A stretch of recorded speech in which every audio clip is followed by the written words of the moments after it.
A former female priest who spent more than 2 decades in the Episcopal Church is now speaking out after being defrocked because she embraced another faith. Today, Ann Holmes Redding calls herself both a Christian and a Muslim, but her move to Islam came at a very high price. Dan Harris reports on this woman's test of faith. Ann Holmes Redding was an Episcopal priest for 25 years until a radical test of faith.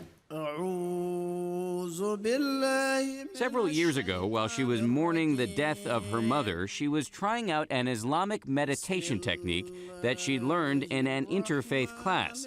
And that, she says, is when it happened.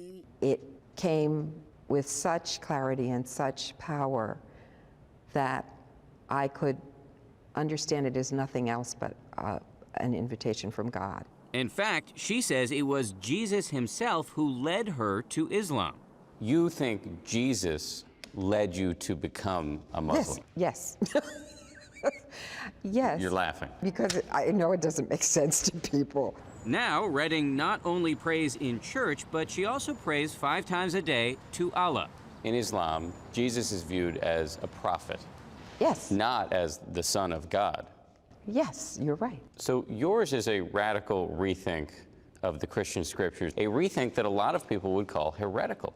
Yes, and do, loudly. This spring, the Episcopal Church revoked Redding's right to be a priest. Being defrocked, I would imagine, was a pretty traumatic experience. Yes, that's an understatement.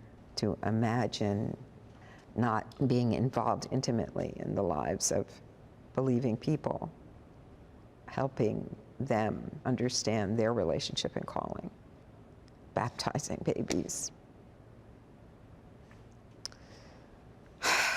It's a big loss. It's a huge loss.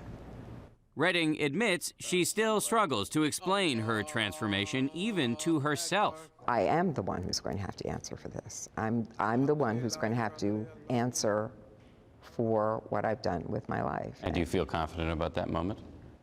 It's in the best of hands. Dan Harris, ABC News, New York.